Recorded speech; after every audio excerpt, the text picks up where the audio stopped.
You know, there are a lot of people that don't care about you. In fact, most of them don't really care about you. And there's a lot of people that do care about you. But a vast majority don't. So why not just end it within a few seconds you can just literally end it and not think about it anymore, even And worry about why it. not try to move forward and reach out to a new group? Why you should even be trying? Is it really worth it? But if you don't try, how will you ever know? Well, but also why keep trying when you can just simply not worry about it? Think about how much you risk to lose if you don't try.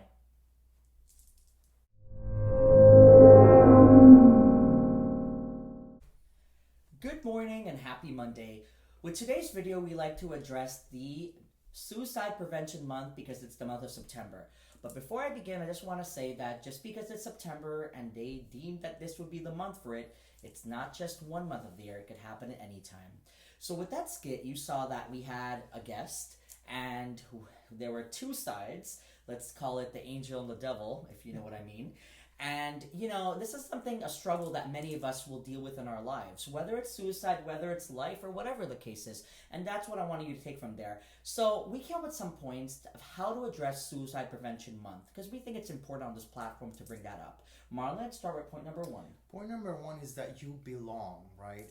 A lot of people, reason why they're having, suicidal thoughts and thoughts of ending their life is because they feel like an outcast, right? You feel like nobody understands me. You feel like if I speak my mind or if I speak what I'm feeling inside, I'm going to be judged. People are going to point their fingers and I'm going to be looked at as if I'm a weird person or if I'm some sort of alien or extraterrestrial person, right? But we want to let you know that number one, you belong. There is a community out there that you might think, hey, maybe I'm the only one experiencing this. Maybe I'm the only one going through this. But in reality, there is a whole community out there that might be experiencing similar, if not almost the exact same thing that you're experiencing. Alvin? Absolutely. And he mentioned community, which is point number two. There are organizations out there. There's many types of organizations, such as the Suicide Prevention Hotline, which is quite famous. But he also mentioned judgment. How many of us feel that we're judged on a daily basis? It's just a factor of life. You will always be judged. But just remember, when someone's trying to judge or place that, as we call it, quote unquote, shade on you, think to yourself, how would they like it if you flipped it around, huh? Maybe they wouldn't take it so well. Maybe they would. And then a party wonders, well, when will they get their turn? Because some people you observe, they go into their day after day in a job. Think of a typical employee in a restaurant. Recently you shared a story where you went and you had a certain bad experience. Now, we all work in the service industry. You get good days and you have bad days, but you put it aside, as hard as that may be. But when you get bad service like that, yeah, you can empathize and all of that. And even with the bad service you got, I mean, share that story because I feel like that's something that represents this whole topic. It's just, I went to this restaurant and this person basically wasn't acknowledging me and the person that was with me at the restaurant. And, I'm there to pay for food and pay for a service, right? I came to there to have dinner. I had a long day at work, right?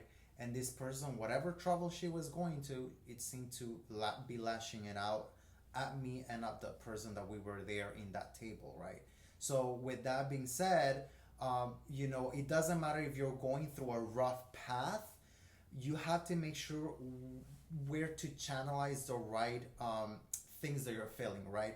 Let me seek the right help. Let me not lash out to my friends. Let me not lash out to my partner, to my family members. Let me actually sit down, have a conversation with them instead of like blowing it out, right? Take five, walk away if you still don't even know how to process it yourself. Because you're probably going to be like, I don't know what the issue is. I'm dealing with this, but I don't know what it is. Sometimes you just got to disconnect, walk away. It'll come to you when you're doing something completely different. And as Marlon said, don't tell them to get over it because in that example, you didn't tell her to get over it. What did you do? I just kept trying to enable him. Go on. Just kept trying to enable him and see like, hey, end it, end it, end it, end it.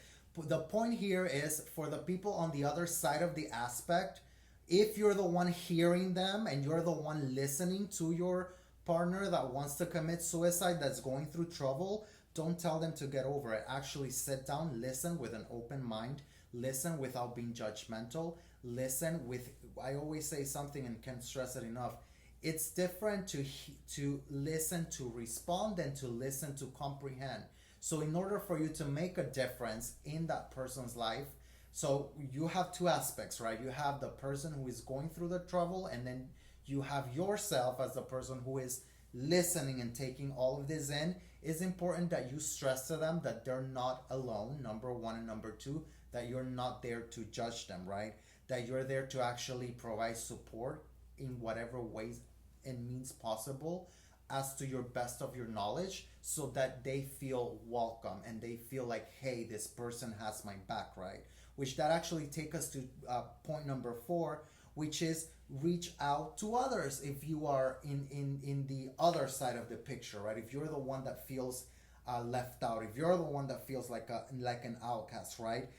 You cannot expect for you to be heard, for you to be listened, if you don't open up, right? If you don't say, hey, I'm going through this trouble, I really, really will appreciate you if you can just provide me at least your set of ears to hear me out, right? If you don't seek that kind of like help, that kind of openness to have that open dialogue, then it's going to be very hard for you. Alvin? Absolutely. I mean, I get where the passion's coming from for sure, because it's something that we hear, we see, and it's like, I get it. You can't, some people just can't, you're hearing all of this, right? You're hearing it, makes sense, but to actually click and resonate, it's something that can happen on your own timeline. And that's something that we just want to know. Like, yes, we're pointing these points out to you, we're outlining it, but as Marlon has said before, we can present the information, but it's up to you to grow with it. And what I want to finalize this whole topic with in this video is that just know that there is a tomorrow, but how your tomorrow improves is up to you. And with that, there's no more simple way than saying it just like that. So, Marlon, any final thoughts on this video? Just like Alvin said, don't give up, be resilient, stay strong. As I always say, there is always a better shiny day at the end of a stormy day, right?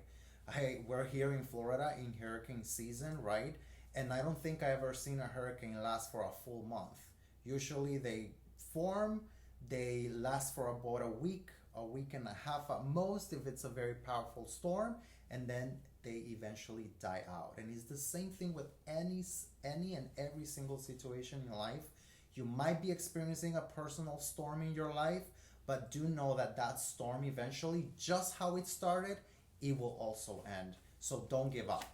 Don't give up, and we will see you next Monday with a brand new video, and we wish you a good rest of your day and a week ahead.